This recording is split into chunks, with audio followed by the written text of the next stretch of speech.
नमस्कार दोस्तों, बहुत बहुत स्वागत है आप सभी का हमारी 2 मिनट स्टोरी में। दोस्तों, आज मैं एक बहुत ही प्यारी कहानी, जीवन की सच्चाई से जुड़ी कहानी लेके आई हूँ। आप लोग पूरा सुनिएगा। जब शादी हुई थी तब मेरे बहुत सारे सपने थे। मैंने सोचा था कि हर सपने को दिल खोल कर पूरा करूँगी। पति भी कमाओ मिला था। शहर के मुख्य बाजार में उसकी दुकान थी, अच्छी कमाई हो जाती थी। मेरा बचपन बंदिशों में गुजरा था।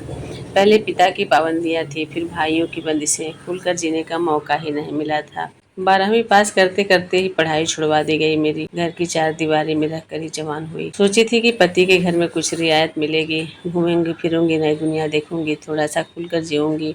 मैंने पति से कहा, सुनो जी, 10 दिन का हनीमून टूर बनाइए ताकि थोड़ा सा खुलकर जिएं, खुली हवा में सांस लेकर जिंदगी की नई शुरुआत करें। पति ने कहा, अभी एक बहन और भाई की शादी करनी है, उनकी पढ़ाई पर भी खर्चा करना। इतने दिनों के लिए मैं दुकान बंद नहीं रख सकता, ग्राहक कहीं और सामान लेने लगेंगे। मैं उदास होकर बोली, फिर मेरे सपनों का क्या होगा? पति बोले, थोड़ा सा धीरज रखो, मैं तुम्हारे हर सपने को पूरा करूंगा। पहले भाई को सेटल कर दूं, बहन की शादी कर दूं, फिर हमारे पास वक्त ही वक्त होगा। फुर्सत की आस में इच्छाओं को टालना पड़ता है। पति दुकान में बिजी हो गए और मैं गृहस्थी की गाड़ी में सवार होकर घर को संभालने में बिजी हो गई। वक्त गुजरने लगा, चाहे दिन सुख के गुजरे या दुख के। वक्त कम वक्त रुकता कहाँ है, चलता ही रहता है। शादी के बाद तो ये ऐसे चला चला नहीं बल्कि दौड़ गया। सोचने का भी अवसर नहीं मिला। वर्ष गुजर गए, पता ही नहीं चला कब। इसी बीच मैं 2 बेटी और एक बेटे की माँ बन गई। ननद और देवर दोनों की नौकरी लग गई।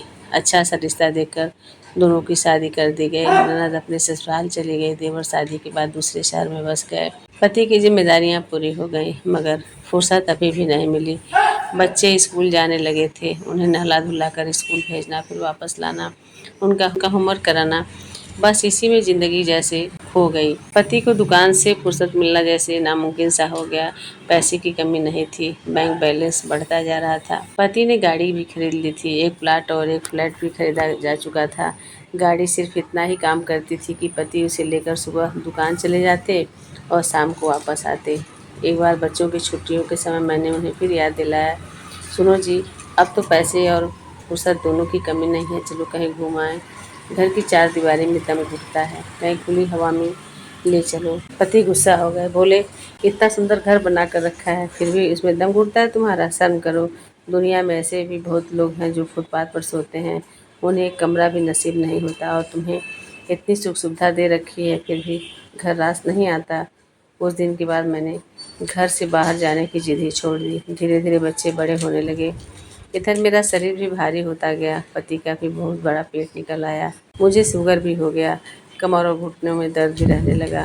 अब तो घर से बाहर निकलने का ही दिल नहीं करता। थोड़ा सा चलते ही मैं हाँफने लगती थी। घर का काम भी नहीं होता था मुझसे, इस कारण नौकरानी रखनी पड़ी। नौकरानी रखने के बाद तो जैसे शरीर खराब ही हो गया था। तरह तरह की बीमारियां लग गई थी, दवाइयों के भरोसे दिन कटने लगे। अब जिंदगी कट नहीं रही थी, बल्कि जिंदगी घसीट रही थी। पैसा रुतबा सब कुछ था, मगर सुकून नहीं था।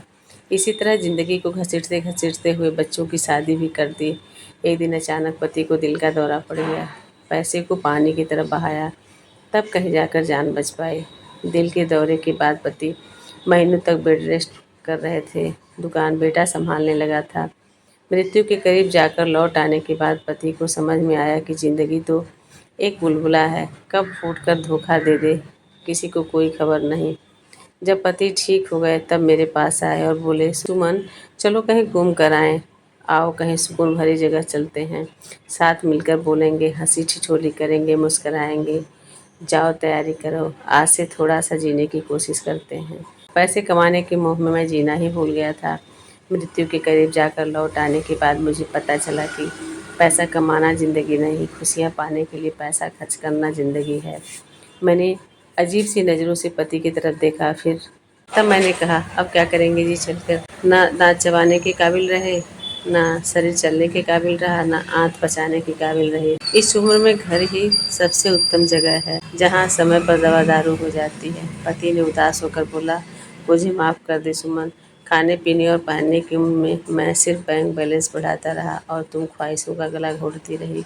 अब शायद सब कुछ खत्म हो चुका है, जीने के दिन जीने के दिन गुजर गए, अब तो जिंदगी को घसीटने के दिन बचे हैं। पति को उदास देखकर मैं बोली, दिल छोटा मत करो जी, हम घूमने चलेंगे। चलो हम किसी तीर्थ यात्रा पर चलते हैं। इतना सुनकर पति खुश हो गया। फिर पूरे दिन जाने की तैयारियां चलती रहीं। दूसरे दिन सुबह 7 बजे हमें निकलना था। मैं रात भर जाने के बारे में सोचती रही। मन में जाने की खुशी और उमंग जरा भी नहीं थी, क्योंकि मेरा शरीर इतना भारी हो चुका था कि कुछ दूर चलते ही घुटने जवाब देने लगते थे, कमर अकड़ने लगती थी, सांस फूल जाती थी। सुबह नहाकर मैं पूजा में बैठी थी, अचानक ही जी घबराने लगा। मैंने पति को आवाज़ देनी चाहिए, मगर गले से शब्द नहीं निकले। सांस रुक गई थी। अचानक बैठे बैठे ही मेरा शरीर आगे की तरफ झुकता गया। फिर मैंने महसूस किया जैसे मैं काफ़ी हल्की फुल्की हो गई हूँ। अब चलने में ज़रा भी परेशानी नहीं हो रही थी। होती भी कैसे, आत्मा में वजन कहाँ होता है। मैंने देखा मेरा शरीर प्राण विहीन होकर प्रभु के चरणों में पड़ा था। काफ़ी देर बाद पति आए, आवाज़ देने लगे, सुमन अभी तक पूजा खत्म नहीं हुई क्या? अरे चलो भाई, देर हो रही है। बाहर ड्राइवर गाड़ी में हमारा इंतज़ार कर रहा है। मेरी तरफ से कोई प्रतिक्रिया न पाकर वे मेरे पास बैठ गए। फिर मेरा कंधा पकड़कर हिलाने लगे। मैं फिर भी नहीं उठी तो उन्होंने मेरी नब्ज़ देखी।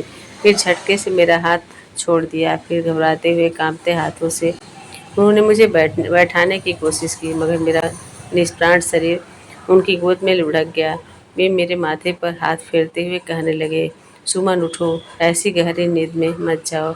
अभी तो तेरे साथ थोड़ा जीना है। मुझे देखो, तुम फुर्सत निकालने के लिए मुझसे लड़ा करती थी ना, अब तो मेरे पास फुर्सत ही फुर्सत है।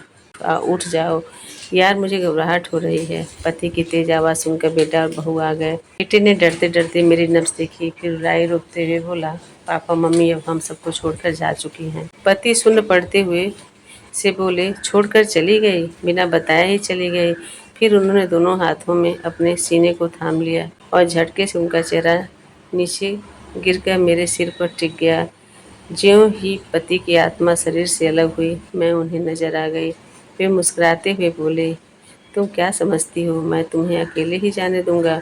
मैं बोली, उधर देखो बच्चे रो रहे हैं। पति बोले, आओ अब यहाँ से चले। अब संसार के दुख सुख से हमारा नाता खत्म हुआ। माया को इकट्ठी करने के चक्कर में पूरी ज़िंदगी लगा दी, ये जानते हुए कि माया छलिया है, ये किसी की नहीं होती। दोस्तों, कहानी कैसी लगी? अच्छी लगी तो प्लीज़ इसको शेयर कीजिएगा और मेरे चैनल को सब्सक्राइब कीजिएगा। हर पति पत्नी से मेरा यही निवेदन है कि पैसे के पीछे मत भागिए और छोटी छोटी खुशियों को जिए, कल का भरोसा नहीं है। इन्हीं शब्दों के साथ विदा लेती हूँ, फिर मिलती हूँ नई कहानी के साथ। तब तक के लिए आप सभी को प्यार भरा नमस्कार।